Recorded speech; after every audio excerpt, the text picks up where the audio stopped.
Morning to all. Previous ക്ലാസ്സിൽ നമ്മൾ structure of banking in India പഠിച്ചു. അതിൽ നമ്മൾ ഇന്ത്യൻ ബാങ്കിങ് സ്ട്രക്ചറിനെ രണ്ടായിട്ടാണ് ഡിവൈഡ് ചെയ്യുന്നത്: unorganised sector and organised sector. Unorganised sector എന്ന് പറയുമ്പോൾ അവർ ബാങ്കിങ് റെഗുലേഷൻ ആക്ടിൻ്റെ അണ്ടറിലായിരിക്കില്ല. ബാങ്കിങ്ങിൻ്റെ റൂൾസ് റെഗുലേഷൻസ് ഒന്നും ഫോളോ ചെയ്തില്ലെങ്കിൽ അതിനെ നമ്മൾ അൺഓർഗനൈസ്ഡ് സെക്ടർ എന്ന് പറയുന്നത്. ഇപ്പം നമ്മളൊരു ബാങ്കിൻ്റെ റൂൾസ് റെഗുലേഷൻസ് ഒക്കെ പാലിച്ചു പോണ ബാങ്കിലെയാണ് നമ്മൾ ഓർഗനൈസ്ഡ് സെക്ടർ എന്ന് പറയുന്നത്. അൺഓർഗനൈസ്ഡ് സെക്ടറിൽ വരുന്നതാണ് ഇൻഡിജീനിയസ് ബാങ്കേഴ്സും മണി ലെൻഡേഴ്സും. ഇത് നമ്മൾ പ്രീവിയസ് ക്ലാസ്സിൽ പഠിച്ചിരുന്നു, ഇൻഡിജീനിയസ് ബാങ്കേഴ്സും മണി ലെൻഡേഴ്സും. ഇന്ന് നമ്മൾ ഓർഗനൈസ്ഡ് സെക്ടർ നോക്കാം. ഓർഗനൈസ്ഡ് സെക്ടറിൽ RBI, bank institution, apex bank, development bank. ഈ ബാങ്കിങ് ഇൻസ്റ്റിറ്റ്യൂഷനെ again divided commercial banks, cooperative banks, RRB. Apex ബാങ്കിനെ IDBI, നബാർഡ് ഇങ്ങനെയൊക്കെ ആയിട്ട് ഡിവൈഡ് ചെയ്തിട്ടുണ്ട്. നമ്മൾ ഓർഗനൈസ്ഡ് സെക്ടർ എടുക്കുമ്പോൾ ഓർഗനൈസ്ഡ് സെക്ടറിൻ്റെ അപ്പെക്സ് ബോഡി, അതായത് ഏറ്റവും ഹയസ്റ്റ് പൊസിഷനിൽ നിൽക്കുന്നത് റിസർവ് ബാങ്ക് ഓഫ് ഇന്ത്യയാണ്. റിസർവ് ബാങ്ക് ഓഫ് ഇന്ത്യ മൂന്നായിട്ട് ഡിവൈഡ് ചെയ്തിട്ടുണ്ട്. റിസർവ് ബാങ്ക് ഓഫ് ഇന്ത്യനെ scheduled banks, non scheduled banks, development banks, ഇങ്ങനെ മൂന്നായിട്ട് റിസർവ് ബാങ്ക് ഓഫ് ഇന്ത്യനെ നമ്മൾ ഡിവൈഡ് ചെയ്തിട്ടുണ്ട്. RBIൻ്റെ ഡീറ്റെയിൽ ആയിട്ട് നമ്മൾ പോയിട്ടില്ല, അത് ഇനിയുള്ള ക്ലാസ്സുകളിലായിട്ട് പോവാം. ഇന്ന് നമുക്ക് എന്താണ് ഷെഡ്യൂൾഡ് ബാങ്ക്, എന്താണ് നോൺ ഷെഡ്യൂൾഡ് ബാങ്ക്, എന്താണ് ഡെവലപ്മെൻറ്റ് ബാങ്ക്, ഇതാണ് നമ്മളിന്ന് നോക്കാൻ പോകുന്നത്. എന്താണ് ഷെഡ്യൂൾഡ് ബാങ്ക് എന്ന് പറഞ്ഞാൽ? ഷെഡ്യൂൾ ബാങ്ക് എന്ന് പറഞ്ഞിട്ടുണ്ടെങ്കിൽ reserve Bank of India act 1934 schedule 2 include ചെയ്യുന്ന ബാങ്കുകളെയാണ് നമ്മൾ ഷെഡ്യൂൾ ബാങ്ക്സ് എന്ന് പറയുന്നത്. അവരുടെ പെയ്ഡപ്പ് ക്യാപിറ്റൽ എന്ന് പറഞ്ഞാൽ 5 lakh എങ്കിലും വേണം, അറ്റ്ലീസ്റ്റ് 5 lakh വേണം. ഇനി നോൺ ഷെഡ്യൂൾഡ് ബാങ്ക് എന്ന് പറയുമ്പോഴോ, നോൺ ഷെഡ്യൂൾഡ് ബാങ്ക് എന്ന് പറഞ്ഞിട്ടുണ്ടെങ്കിൽ അവരുടെ paid-up capital less than 5 lakh, 5 lakhന് കുറവായിരിക്കണം. അതുപോലെ തന്നെ അത് റിസർവ് ബാങ്ക് ഓഫ് ഇന്ത്യയുടെ സെക്കൻഡ് ഷെഡ്യൂളിൽ ഇൻക്ലൂഡ് ചെയ്യണില്ല. നമുക്കിപ്പോൾ നിലവിൽ 4 ഷെഡ്യൂൾ കൊമേഴ്സ്യൽ ബാങ്ക്സ് ആണ് ഉള്ളത്. 4 non scheduled commercial banks 4 four non scheduled commercial banks. ഇതാണ് ഷെഡ്യൂൾ ബാങ്ക്സിൻ്റെ theory. Schedule bank is a bank which is included in the second schedule of the Reserve Bank of India Act and it fulfil 3 conditions. ഇത് schedule 2 include ചെയ്തിരിക്കുന്നത്. അതുപോലെ തന്നെ ഇത് 3 conditions satisfy ചെയ്യണം.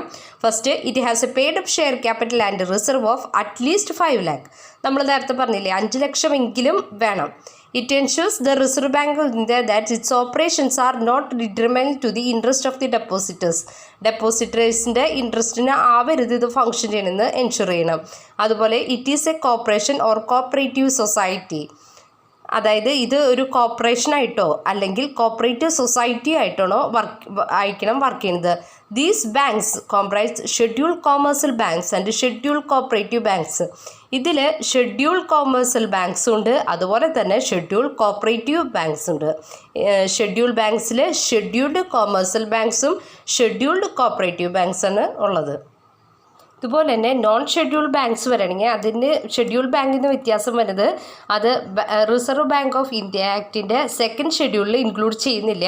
അതുപോലെ തന്നെ അതിൻ്റെ എമൗണ്ട് എന്ന് പറഞ്ഞാൽ 5 lakhലും താഴെയായിരിക്കും. അപ്പോൾ ഷെഡ്യൂൾ ബാങ്ക്സും നോൺ ഷെഡ്യൂൾ ബാങ്ക്സും നമ്മൾ പഠിച്ചു.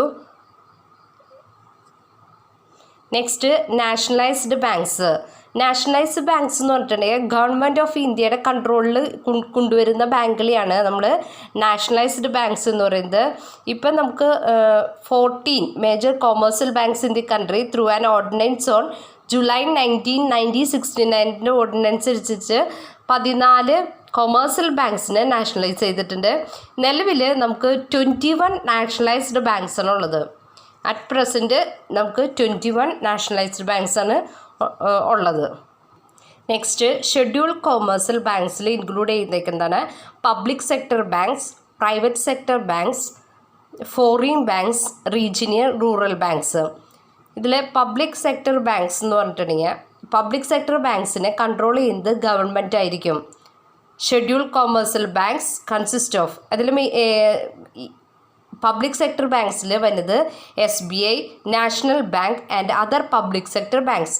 ഗവൺമെൻറ്റിൻ്റെ വേറെ ബാങ്കുകളാണ് നമ്മൾ മെയിനായിട്ട് പറയാറുള്ളത്. SBIയും നാഷണൽ ബാങ്ക്സൊക്കെയാണ്.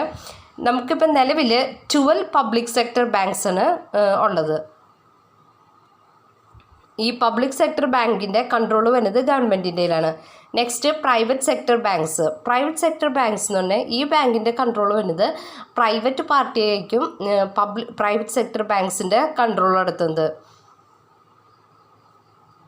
ഇപ്പം നമുക്ക് there are 40 public sector banks, 40 private sector banks ഉള്ളത്. ഇതിൽ 12 private banks, 3 local area banks, 9 small finance banks and 6 payment banks.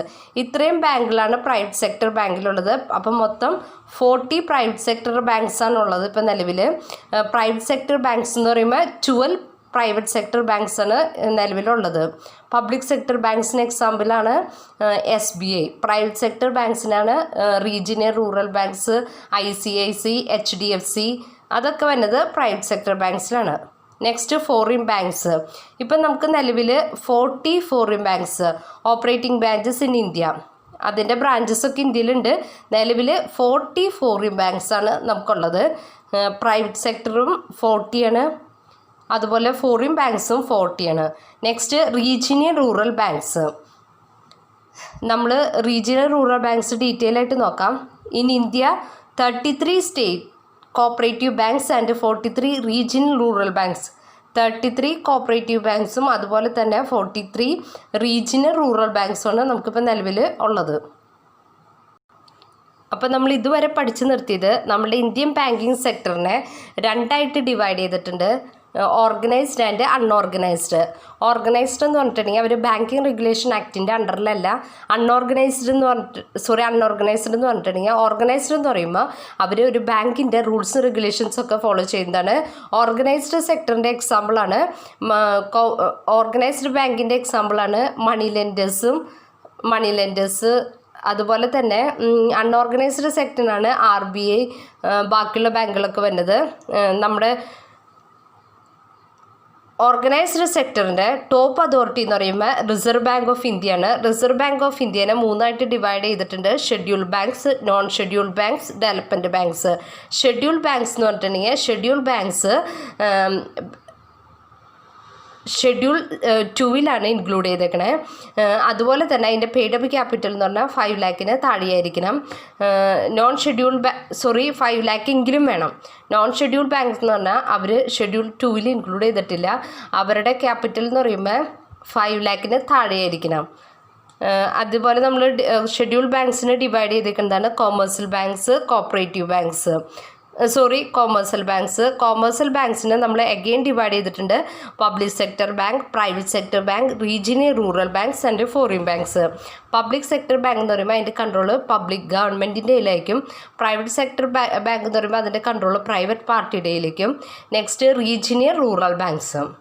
പിന്നെ വരുന്നത് ഫോറിൻ ബാങ്ക്സ്. ഇപ്പോൾ നിലവിൽ നമുക്ക് 40 ഫോറിൻ ബാങ്ക്സ് ആണ് ഉള്ളത്. നെക്സ്റ്റ് വരുന്നത് regional rural bank. Regional rural bank എന്ന് പറയുന്നത് അത് റൂറൽ പീപ്പിളിൻ്റെ അപ്ലിഫ്റ്റ്മെൻറ്റിന് വേണ്ടി എസ്റ്റാബ്ലിഷ് ചെയ്ത ബാങ്കാണ് റീജിയണൽ റൂറൽ ബാങ്ക്. ഈ റീജിയണൽ റൂറൽ ബാങ്കിൻ്റെ ഏരിയ ഓഫ് ഓപ്പറേഷൻ എന്ന് പറഞ്ഞാൽ ലിമിറ്റഡ് ആയിരിക്കും. അതുപോലെ തന്നെ ഇതിന് സ്പോൺസർ ബാങ്ക്, ഈ റീജിയണൽ റൂറൽ ബാങ്കിനെ ഹെൽപ്പ് ചെയ്യാനായിട്ട് സ്പോൺസർ ബാങ്കുകൾ ഉണ്ടാവും. അതുപോലെ തന്നെ ഇപ്പോൾ റീജിയണൽ റൂറൽ ബാങ്കിൽ എംപ്ലോയീസിനൊക്കെ വേണമെങ്കിൽ അത് റൂറൽ ഏരിയ എന്ന് തന്നെയാണ് അവർ സെലക്ട് ചെയ്യുക. അവർ റൂറൽ ഏരിയയുടെ അപ്ലിഫ്റ്റിന് വേണ്ടിയാണ് എക്സിസ്റ്റ് ചെയ്യുന്നത്. റീജിയണൽ റൂറൽ ബാങ്ക്സ് എന്ന് പറഞ്ഞാൽ the main objective of regional rural banks is to enhance the local participation of banks to meet the credit requirement of weaker sections of the സൊസൈറ്റീൻ്റെ അപ്ലിഫ്റ്റ്മെൻറ്റിന് വേണ്ടിയാണ് regional rural banks exist ചെയ്യുന്നത്. Particularly the small and marginal ഫാർമേഴ്സിൻ്റെ ഒക്കെ അപ്ലിഫ്റ്റ്മെൻറ്റിന് വേണ്ടി, അതുപോലെ തന്നെ landless labours, artisans and small entrepreneurs in rural area, അവരുടെ അപ്ലിഫ്റ്റ്മെൻറ്റിന് വേണ്ടിയാണ് റീജിയണൽ റൂറൽ ബാങ്ക് എക്സിസ്റ്റ് ചെയ്യുന്നത്. ആ വേർഡിൽ തന്നെയുണ്ട് റീജിയണൽ റൂറൽ ബാങ്ക്, റൂറൽ ഏരിയയിലെ എംപ്ലോയീസിൻ്റെ അപ്ലിഫ്റ്റ്മെൻറ്റിന് റൂറൽ ഏരിയയിലെ പീപ്പിളുടെ അപ്ലിഫ്റ്റ്മെൻറ്റിന് വേണ്ടി. These banks have limited area of operation. അവരുടെ ഏരിയ എന്ന് പറഞ്ഞിട്ടുണ്ടെങ്കിൽ ആ പർട്ടിക്കുലർ റൂറൽ ഏരിയയിൽ മാത്രമേ ഉണ്ടാവുള്ളൂ. They are designed to operate only in rural area. അതുപോലെ തന്നെ ഇപ്പോൾ അവിടെ സ്റ്റാഫൊക്കെ വേണമെങ്കിൽ ആ റൂറൽ ഏരിയയിൽ നിന്ന് തന്നെയാണ് സെലക്ട് ചെയ്യുക. അവരുടെ മെയിൻ എയിം എന്ന് വെച്ചിട്ടുണ്ടെങ്കിൽ റൂറൽ പീപ്പിളിൻ്റെ അപ്ലിഫ്റ്റ്മെൻ്റ് ആണ്. പിന്നെ വിത്ത് ഇഫക്റ്റ് ഫ്രം 22 മാർച്ച് 1997 ഇഫക്റ്റിൽ regional rural banks are allowed to grant loans outside the target ഗ്രൂപ്പിന് ഔട്ട്സൈഡായിട്ട് ഇപ്പോൾ ലോൺ കൊടുക്കുന്നുണ്ട് by classifying their advance into priority sectors and others എന്ന് പറഞ്ഞിട്ട് ക്ലാസിഫൈ ചെയ്തുകൊണ്ട് പുറത്തുള്ളവർക്കും ലോൺസ് അവർ പ്രൊവൈഡ് ചെയ്യുന്നുണ്ട്. The issue capital of regional rural banks is shared by the central government. അവരുടെ ഇഷ്യൂഡ് ക്യാപിറ്റൽ ഷെയർ ചെയ്യാനായിട്ട് സെൻട്രൽ ബാങ്ക് ഉണ്ട്. ഇത് ഫിനാൻഷ്യൽ അസിസ്റ്റൻറ്റ് ഈ റീജിയണൽ റൂറൽ ബാങ്ക്സിന് കൊടുക്കുന്നുണ്ട്.